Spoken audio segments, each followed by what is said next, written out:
자, 보겠습니다. 그거 32번 문제 한번 풀어볼까요? 319쪽이요. 319쪽에 32번입니다. 32번. 자, 검사 방법의 타당도에 대한 설명으로 가장 올바른 거예요. 특이도가 낮으면 양성 예측도가 감소한다. 어때요? 특이도가 낮으면 양성 예측도 감소할까요? 증가할까요? 응? 모르겠어요? 변함이 없어요? 근데 특이도가 낮으면은 어떤 거예요? 정확한 검사 아니죠? 양성 예측도도 당연히 떨어지겠구나 생각하시면 돼요. 이거는. 그 다음에 민감도가 증가되면 특이도가 함께 증가한다? 아닌 건 아시죠? 민감도하고 특이도는 양관계라고 보시면 돼요. 민감도 올라가면 특이도는 떨어지게끔 되어 있습니다. 그래서 이번도 아닌 거고요. 자, 이거예요. 진단 기준이 경계값을 올리면 아까는 내리면이었었어. 그렇지? 근데 올리면 어떻게 돼요? 그러면 민감도는 감소돼요. 민감도는 감소됩니다. 자, 유병률이 높은 질환은 아까 뭐가 높은 검사를 하라 그랬죠? 민감도가 유병률이 높아. 환자가 많다 그랬죠? 진짜 환자를 골라내야 되겠죠? 그럼 무슨? 민감도가 높은 검사 방법을 사용해야 돼요. 근데 유병률이 낮으면 진짜 건강한 사람을 골라내야 돼. 그래서 이때는 특이도가 높은 검사를 사용해야 된다. 이건 아까 외우시라고 그랬잖아요. 외운 거. 예, 그겁니다. 그래서 이렇게만 딸랑 나왔는데 서울시에서 좋아하는 게 이런 문제예요. 그러니까 이게 문제 하나 딱 해놓고 푼 게 있는데 그래서 그냥 외울 수 있으면 외우는데 외우기 힘들면 아까대로 그거대로 하는 거고 또 요거 말고도 제가 아까 말대로 진단 기준이 아니라 유병률을 낮췄을 때 높였을 때 이런 것도 다 얘기를 했고 진단 기준 높였을 때 낮췄을 때도 다 얘기를 한 거고요.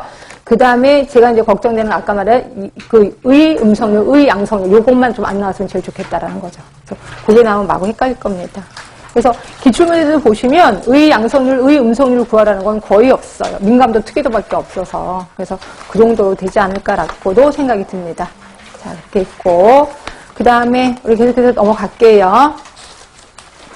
우리 337쪽까지 했고 338쪽에서 보시면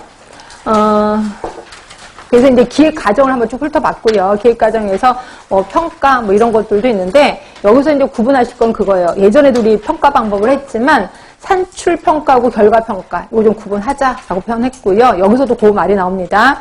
투입에 대한 평가는 다 아실 거고 활동 단계에 대한 평가도 역시 그 시기에 몇 월 달까지 뭐 하기로 했어 그럼 다 했는지 그것도 아주 그렇게 어려운 건 아닐 겁니다. 산출 단계 평가가 있고 결과 단계 평가 3번, 4번 요걸 좀 구분할게 해요. 그때도 분명히 제가 얘기는 하긴 했는데 자, 직접적인 산출물이 산출 평가야. 결국 내가 어떤 예를 들어서 결핵 유병률을 낮추기 위해서 사람들을 주민들을 모아놓고 교육을 했어. 그거 얼마나 교육을 했는데 교육 횟수요. 이런 것들 교육 또는 상담 횟수 이런 것들은 모두 산출 평가라고 볼 수 있어. 그러니까 직접적인 산출을 얘기하는 거고요. 결과 평가는 그래서 유병률이 어떻게 됐는데 이런 걸 보는 거죠. 또는 만족도가 어떻게 됐는데 이런 것들도 보는 게 결과 평가. 그래서 대부분 산출 평가하고 결과 평가가 좀 헷갈린다라고 표현을 했었을 거예요. 자, 그리고 이런 과정에서 경제성을 평가하는데요.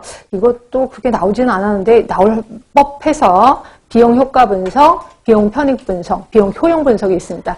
이것도 제가 요번에 최근에 이거 올려놨을 겁니다. 그러니까 여러 번 생각하면서 제가 올려놓은 겁니다. 그러니까 제발 좀 보셔야 돼. 유튜브에 올려놨거든요. 아주 잘 돼 있는데 그건 좀 더 깊은 내용이긴 합니다.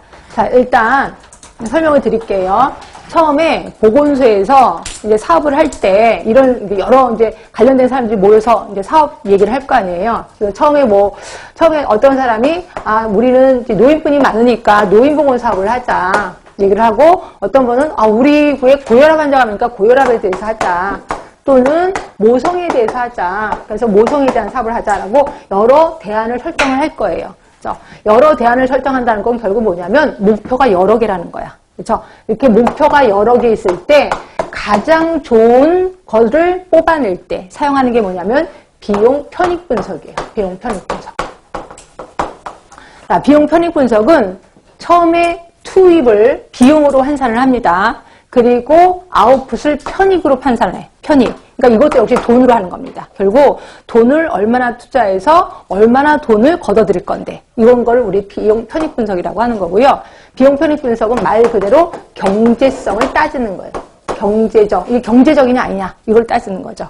자, 그래서 여기에는 뭐 몇 가지가 있긴 하는데, 우리 간호학책에는 없긴 하는데, 일단 한 가지만 얘기할게요. 비용 편익비를 따지기로 합니다. 자, 비용 편익비는 뭐냐면, 뭐분의 뭐냐면, 자, 투입분의 산출을 따지는 거야. 그러니까 돈 얼마나 들었는데, 얼마나 나왔는데, 이걸 보는 겁니다. 그럼 얘는 1이면 어떻게 돼? 1이면. 내가 500원을, 그러니까 500만 원을 투자했을 때 500만 원이 들어오는 겁니다. 그렇죠? 그럼 얘는 1보다 커야 돼, 작아야 돼? 1보다 커야 되죠. 그래서 비용 편익비가 1보다는 커야 돼. 그럼 그 사업합니다. 비용 편익비가 있다고 생각해서. 자, 그리고 이걸 또 빼기도 해요. 그걸 우리 순현재 가치라고 합니다. 순현재 가치. 이게 우리 책에는 없을 거예요. 순현재 가치는 빼는 거야. 그러니까 산출에서 그 다음에 투입을 빼는 거죠. 그럼 얘가 0이면 어떻게 돼요? 똑같은 거죠. 500만 원 투입했더니 500만 원이 나온 거야. 그러니까 얘는 0보다는 커야 되겠구나. 이렇게 생각하시면 돼. 그렇죠? 그래서 이렇게 두 가지, 이거 말고도 또 있는데, 일단 두 가지만. 근데 우리 간혹책은 비용 편익비로 나오긴 하더라고요. 아주 이랬을 때 돈이 되는 장사를 뽑아. 이걸 우리 비용 편익 분석이라고 하는 거고요. 그래서 봤더니, 고혈압에 대한 게 돈이 좀 남는 장사 같아. 그럼 이걸 뽑았어요. 드디어 목표가 하나로 딱 결정이 된 겁니다. 자, 그럼 고혈압에 대한 사업을 할 때 여러 가지 수단을 선택해야 될 거야. 그죠? 수단. 자, 방문을 할까? 아니면 보건소에 내소하시는 분을 대상으로 사업을 할까? 아니면 고위험군의 그 집단을 찾아갈까?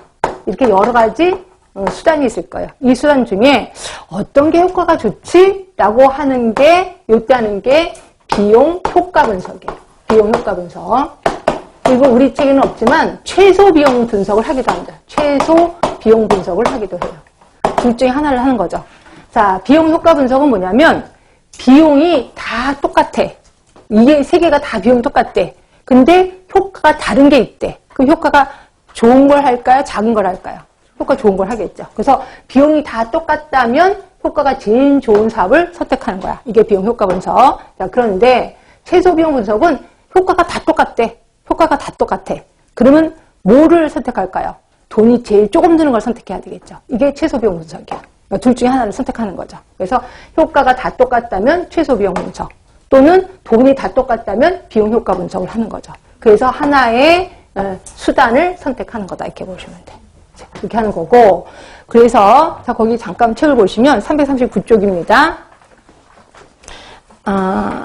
그치. 338쪽부터 줄 쳐볼게. 비용 효과 분석. 자, 같은 방법으로 측정한 하나의 효과에 대해 각각의 관련된 비용을 비교해서 어느 사업이 효과 단위당 비용이 덜 드는지 판단하는 거야. 이게 비용 효과 분석. 아까 뭐 할 때 하는 거죠? 목표가 하나로 선택이 됐고 여러 가지 수단 중에서 하나를 선택하는 게 비용 효과 분석이라고 표현했고요. 자, 그래서 효과로 측정하는 건강평가는 평균